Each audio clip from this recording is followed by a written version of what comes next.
I stand alone in the bridal suite of Lakeview Villa, my wedding dress a heavy reminder of promises about to be broken.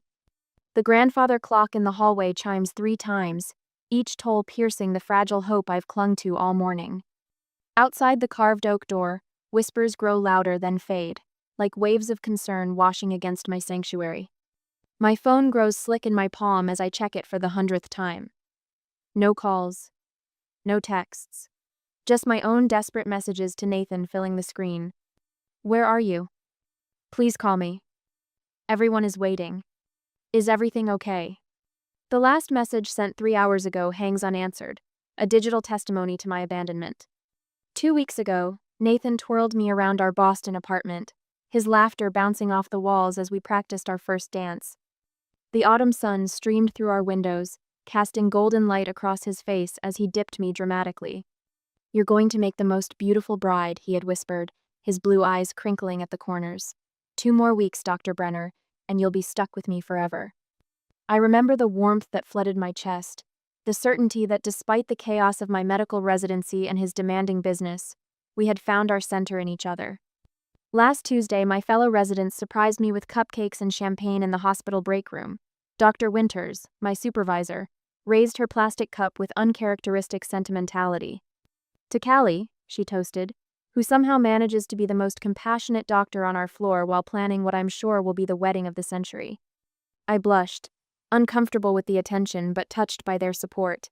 That night, Nathan had called while I was still at the hospital, his voice light but distracted. "Just one last business meeting tomorrow morning, then I'm all yours for the wedding weekend," he promised. "The investors are finally ready to commit. This could change everything for us, Cal." I smiled into the phone, picturing the eager way his hands always moved when he talked about his medical technology startup. "Go knock them dead. I'll see you at the lake house Thursday night." That was the last normal conversation we had. 3 days of silence followed, each hour stretching my nerves tighter until they threatened to snap. "Cold feet," my bridesmaids suggested yesterday, their voices too bright, too reassuring.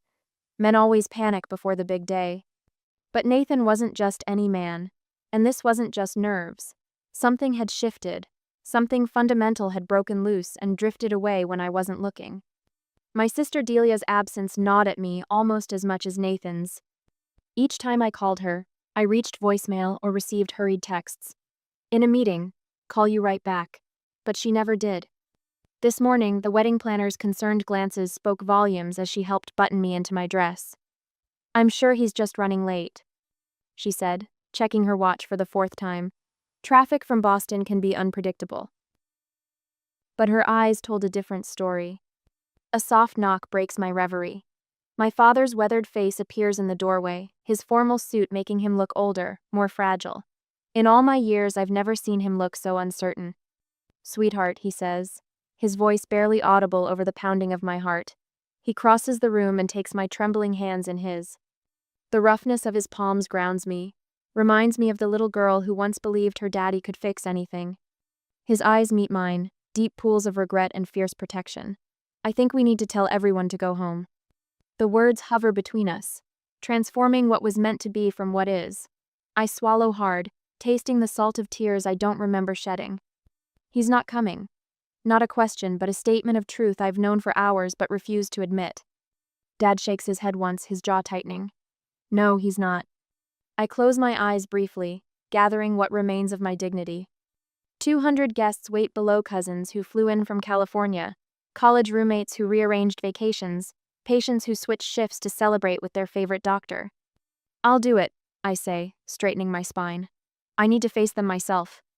The walk down the grand staircase feels endless. Each step brings a new wave of hushed conversation that stops abruptly at my appearance. Not the entrance I had rehearsed. I stand before them, a bride without a groom, and somehow find my voice. "I want to thank you all for coming today," I begin, surprised by the steadiness in my words. "Unfortunately, the wedding will not be taking place. I'm so sorry for the inconvenience." Back in my hotel room later, I slide the diamond engagement ring from my finger-me grandmother's ring, reset with modern brilliance. It catches the late afternoon light, throwing prisms across the wall. For one terrible moment, I consider throwing it across the room, watching it disappear under the antique armoire. Instead, I place it carefully in its velvet box and snap it shut, locking away more than just platinum and diamonds. A week later, I paused beneath a towering oak in Boston Common, my fingers wrapped around a paper cup of coffee gone cold. 1 week has passed since I stood alone in a wedding dress, trying to explain the unexplainable to 200 guests. The October breeze catches my hair, and I tuck an errant strand behind my ear, watching children chase pigeons across the path. The hospital granted me 2 weeks leave pity time. I call it privately, though I'd argued to return immediately. Work feels like the only solid ground left. A familiar laugh cuts through the park sounds. My body recognizes it before my mind can process. That distinctive 3-note cascade, starting high and tumbling down Nathan's laugh. I freeze, coffee sloshing over my knuckles. The burn barely registers as I turn toward the sound, slow and mechanical, like a music box ballerina. There, by the water, Nathan walks with his arm looped through my sister's, his head bent toward hers, intimate and familiar. Delia tosses her hair, the same gesture from childhood when she got what she wanted. They haven't noticed me yet, wrapped in their private bubble of conspiracy. Sunlight glints off something on Delia's left hand as she reaches up to touch Nathan's face. My grandmother's ring grisette with modern brilliance now circles my sister's finger. The coffee cup slips from my grasp. Dark liquid spreads across the path like spilled secrets. The sound must catch their attention. Delia's head turns, her gaze sweeping the park until it locks with mine across 50 feet of autumn grass. I wait for shame to cross her face, for guilt to shatter her composure, for some sign that betraying her only sister cost her something. Instead, she straightens her spine and lifts her chin. The look in her eyes isn't apologetic, it's defiant, almost triumphant, as if she's finally claimed something she always deserved. Nathan notices her stillness and follows her gaze. When he sees me, the blood drains from his face, leaving him pale beneath his weekend stubble. He takes half a step forward, mouth opening, then closing. 3 years of loving him, of planning a future, of sharing dreams and fears and silent midnight conversations, distilled into this single tableau of betrayal. I could storm across the grass, demand explanations, create the scene they clearly expect, the wronged woman, wild with grief and rage. Instead, I turn and walk away, my steps measured and calm. Their eyes burn into my back, but I don't give them the satisfaction of looking back. The next morning, I sit in my parents' kitchen, the morning light painting everything in cruel clarity. My mother's teacup rattles against its saucer as I finish telling them. Nathan and Delia. My father's voice emerges like granite cracking. His weathered hands, the same hands that had held mine at the wedding venue, now clench into fists on the oak table. Together. I nod once, the movement sharp. She is no daughter of mine, he declares, rising from his chair with such force it scrapes against the floor. The sound makes my teeth ache. My mother's tears fall silently, tracking down her lined face. How could she do this to her own sister? She reaches for my hand across the table. Her own blood. This betrayal, my father begins, his voice thunderous with righteous anger. Dad, I interrupt him quietly. Don't cut her off completely, this is between us. They both stare at me, confusion mingling with their anger. Not that I'm defending her, I clarify, but dividing this family further won't fix anything. Later, I stand in what was once our apartment, mine and Nathan's, half the closet empty. His books gone from the shelves. The silence holds a different quality now, hollow rather than peaceful.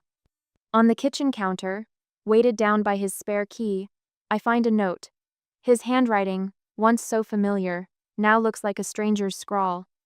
I'm sorry, it just happened. 5 words to explain the demolition of 3 years. As if betrayal were a weather event, unexpected and beyond control. As if falling in love with my sister were a random accident, like slipping on ice. I crumple the note, then smooth it flat again, folding it precisely into quarters before tucking it into my pocket. Evidence, though I'm not sure of what. In the spare bedroom that served as our shared office, I find a small leather-bound planner wedged behind the desk. Delia's handwriting fills the margins. Coffee with N, lunch with N, museum with N. Dates stretching back 4 months, carefully coded but unmistakable once you know the truth. The hospital badge on my kitchen counter catches the afternoon light. Massachusetts General Hospital. Dr. Kali Brenner, internal medicine. My career, my calling, now tied to a city suddenly filled with landmines of memory, every street corner potentially hiding my sister and my former fiancé. I trace the embossed letters of my name, feeling the weight of decisions yet unmade pressing against my chest. Boston has always been home, but home requires safety, and safety requires trust. Neither exists for me here anymore. A month later, I slide the last cardboard box into my Honda's back seat, the springs groaning in protest. 3 years of medical residency and years with Nathan all packed into a vehicle that's seen better days. My fingers linger on the worn upholstery, finding comfort in its familiar texture. That's the last one, I tell myself, my voice sounding foreign in the empty Boston apartment. The morning sunlight catches dust motes swirling through the room that once held our future. 2 weeks ago, I sat across from Dr. Winters in her office, watching concern crease her forehead as I explained my request for transfer. Trinity Care in Oregon? She removed her reading glasses, rubbing the indentation on her nose. Callie, you're on track for chief resident next year. This is unexpected. I straightened my spine, the way I did when delivering difficult news to patients. It's a rural healthcare position. They need someone with my training. She studied me, seeing past my practiced composure. The hospital grapevine had spread news of my wedding disaster with ruthless efficiency. Sometimes starting over is the bravest choice we make, she said finally, her pen hovering over my transfer request. But are you certain? Boston Memorial has invested in you. We see your potential. My fingers twisted the bare spot where my engagement ring once sat. I'm certain. The scratch of her signature across the paper sounded like freedom. Now, standing in the doorway of what was once our home, I allow myself one last sweeping glance. The walls are bare except for the nail holes marking where our photos once hung. I don't need physical reminders of the life I'm leaving behind. Those images are burned into my memory with painful clarity. My phone buzzes with a text from my mother. Are you sure about this, sweetheart? Your father and I worry. I type back, I'll call from the road. Love you. What I don't say, I can't breathe in this city anymore. Every street corner holds a memory of Nathan. Every hospital corridor carries whispers about the doctor whose fiancé ran off with her sister. The highway stretches before me like a promise as I leave Massachusetts behind.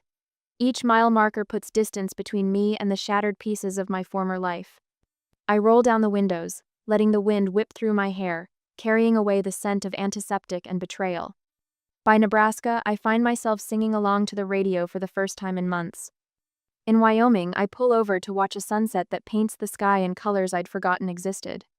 Montana brings a thunderstorm that matches the turbulence inside, malevolent cleansing necessary. When I finally cross into Oregon 7 days later, exhaustion and anticipation war within me. The landscape transforms from flat expanses to rolling hills dotted with pines. Wren Hill appears around a bend in the road, small, unassuming, perfect. My cabin sits at the edge of town, partially hidden by towering evergreens. The real estate agent called it rustic charm. Translation: weathered wooden siding that needs fresh paint and a porch that tilts slightly to the left. But when I turn the key in the lock, something settles in my chest. The rooms are small but filled with late afternoon light. The kitchen cabinets hang crooked, but the pine floors feel solid beneath my feet. No ghosts here, no memories, just possibility. Dr. Brenner! A voice calls from the gravel driveway the next morning as I unload boxes from my car. Dr. Patricia Morgan stands with her hands on her hips, her silver hair cut in a practical bob. As Trinity Care's director, she'd interviewed me via video call, her no-nonsense questions paired with unexpected kindness. I thought you might need this. She holds up a basket covered with a checkered cloth. Welcome breakfast. Nobody should face unpacking on an empty stomach. She doesn't ask about Boston or Nathan or why a promising doctor would choose tiny Wren Hill over a prestigious residency. Instead, she helps me carry in boxes, commenting on the cabin's good bones and pointing out which floorboards creak. Over coffee and still warm muffins, she outlines my first week. We're short-staffed, so you'll hit the ground running. Hope that's okay. It's exactly what I need, I say and mean it. Later, I walk Wren Hill's main street, all 4 blocks of it. No one turns to stare. No one whispers behind their hands. The anonymity wraps around me like a blanket. I pass a hardware store, a diner, a small library, a bookshop with a local history display in the window. A coffee shop where the barista calls everyone hone, regardless of age. At Trinity Care, my office is small but bright. The desk faces a window overlooking pine trees rather than city buildings. I unpack my stethoscope, medical reference books, laptop. Last, I place a single framed photo on the desk, my medical school graduation. Just me in my cap and gown, before Nathan, before the broken engagement, a reminder of why I'm here. Dr. Brenner? Patricia appears in my doorway. Sorry to interrupt your settling in, but Mrs. Gardner needs a house call. Her arthritis is acting up and she can't make it to the clinic. I grab my medical bag without hesitation. Give me the address. You sure? You've barely unpacked. I'm sure. The faster I plunge into this new life, the less time I'll have to remember the old one. 15 minutes later, I am in front of the house. Mrs. Gardner lives in a small blue house with wind chimes hanging from every available hook on her porch. When I knock, a voice calls, "It's open, doctor." She sits in a worn armchair, her hands twisted with arthritis, her eyes sharp with intelligence. "You're the new one," she says, assessing me. "From the big city." "Boston," I confirm, kneeling beside her to take her blood pressure. "Running from something or towards something?" she asks, wincing as I gently examine her swollen joints. The question catches me off guard. "Both, I suppose." She nods, satisfied. "Good answer. Single direction never gets you anywhere worth going." She fixes me with a penetrating stare. "My Albert passed 3 years ago. Married 57 years. Some folks around here still treat me like I might shatter."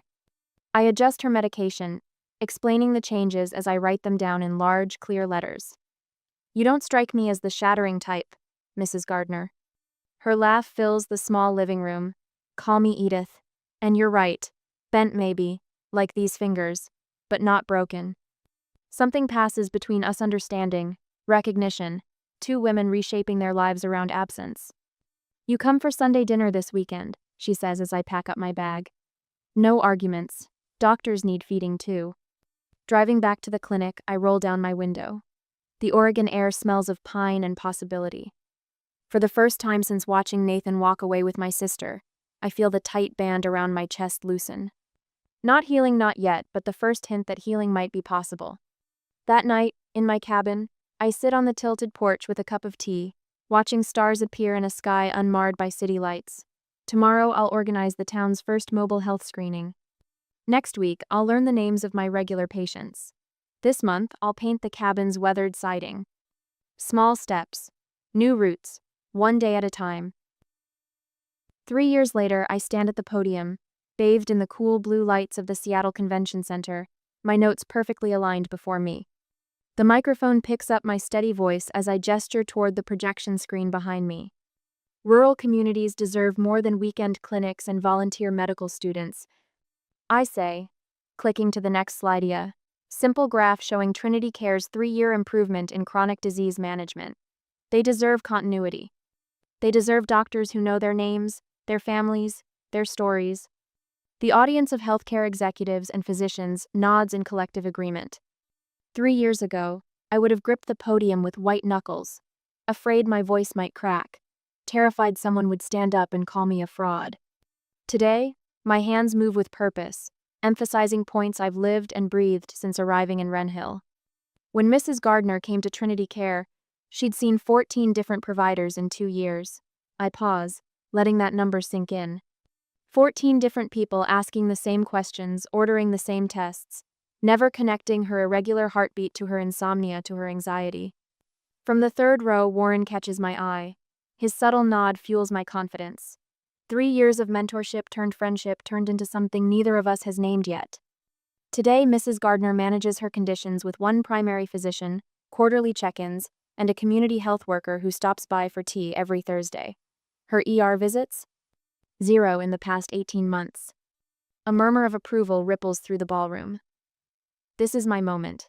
The validation of everything I've built from the ashes of my former life. Then I see her. 5th row aisle seat. Delia, my sister, my betrayer. The sight of her hits me like a physical blow.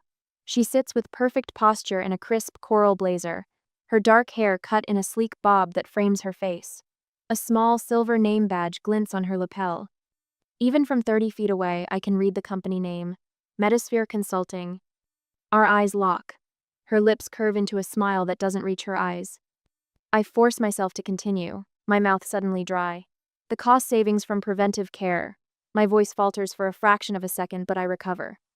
The cost savings from preventative care versus emergency intervention pays for our program 3 times over. Warren shifts in his seat, his attention now divided between me and the unwelcome visitor he's spotted. His shoulders tense as he makes the connection. I click through the remaining slides, highlighting Trinity Care's community partnerships, our telehealth integration, our medication adherence rates. The data speaks for itself, a testament to work that saved me when I most needed saving. Thank you for your attention, I conclude. I welcome your questions.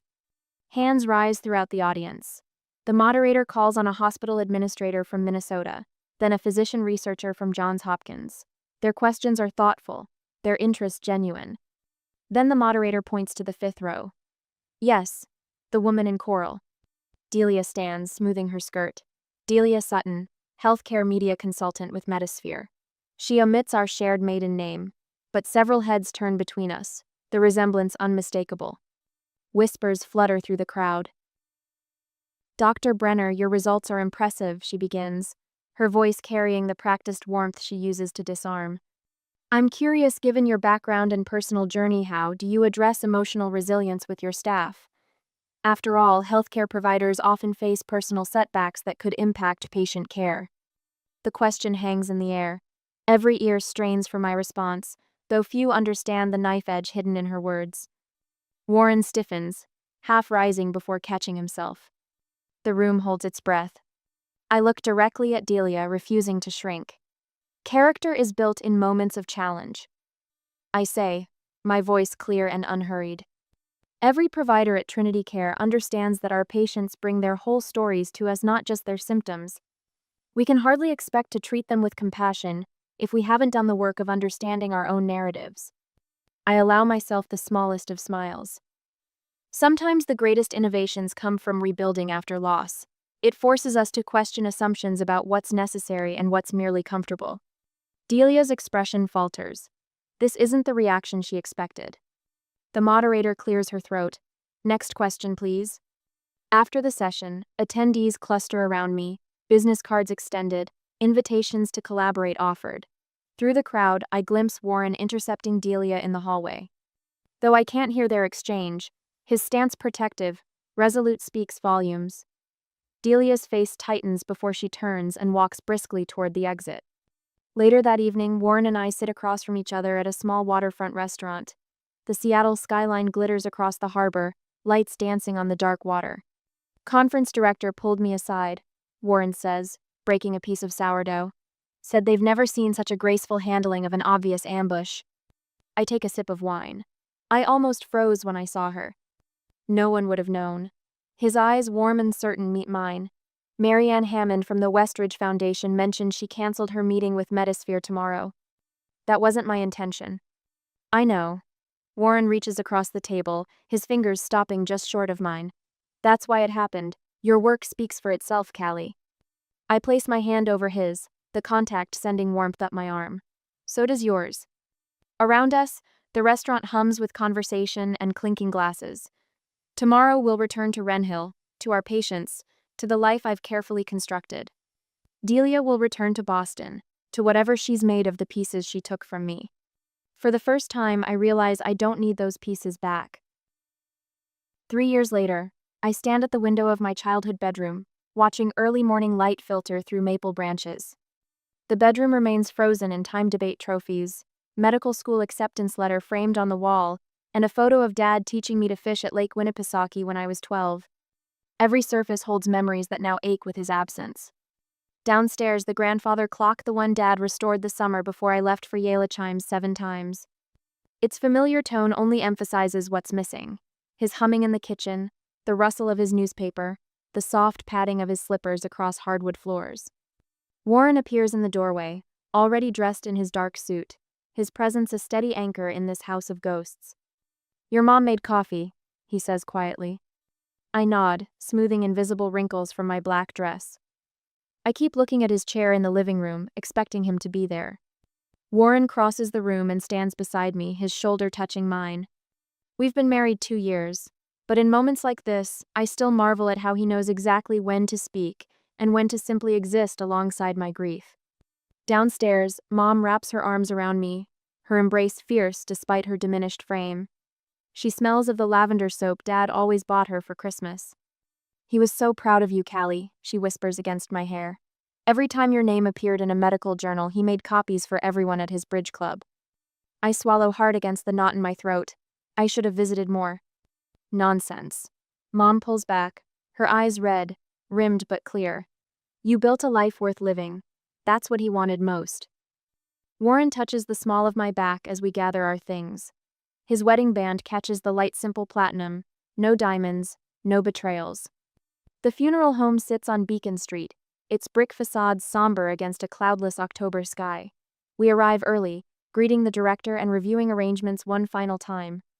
The chapel fills gradually with Dad's colleagues, neighbors, and friends from the university, where he taught economics for 30 years. At precisely 11:07 after the service was scheduled to begin, the rear doors swing open. The low murmur of respectful conversation falters. Delia strides in, Nathan one step behind her. My sister wears a designer black dress with an elaborate jeweled collar that catches the light from stained glass windows. Nathan's watch platinum and ostentatious flashes as he helps her remove a fur-trimmed coat. "Subtle as a hurricane," Warren murmurs, his hand finding mine. Delia makes her way through the gathering, stopping to accept condolences with practiced grace. Her performance is flawless, the bereaved daughter returning home, chin tilted at the perfect angle of dignified grief. Nathan hovers awkwardly beside her, clearly uncomfortable as several of Dad's oldest friends stare with undisguised judgment. I focus on greeting Professor Williams, Dad's department chair, when a cloud of expensive perfume announces my sister's approach. "Callie." Delia air kisses near my cheek. Her eyes, so similar to mine in color but nothing else, scan me quickly. "Still on your own, little sister? I worried you might be alone today." Warren steps forward before I can respond, his hand extended. "Dr. Warren Cole, Callie's husband." The ripple of recognition moves through nearby mourners. Dad's closest friends smile knowingly. Delia recovers quickly, but not before I catch the flicker of surprise. 2 years now, isn't it?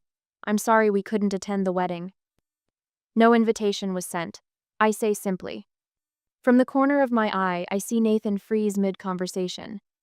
The color drains from his face as he recognizes Warren, the respected medical researcher who, 4 years ago, rejected Nathan's rushed proposal for investment in his medical technology startup.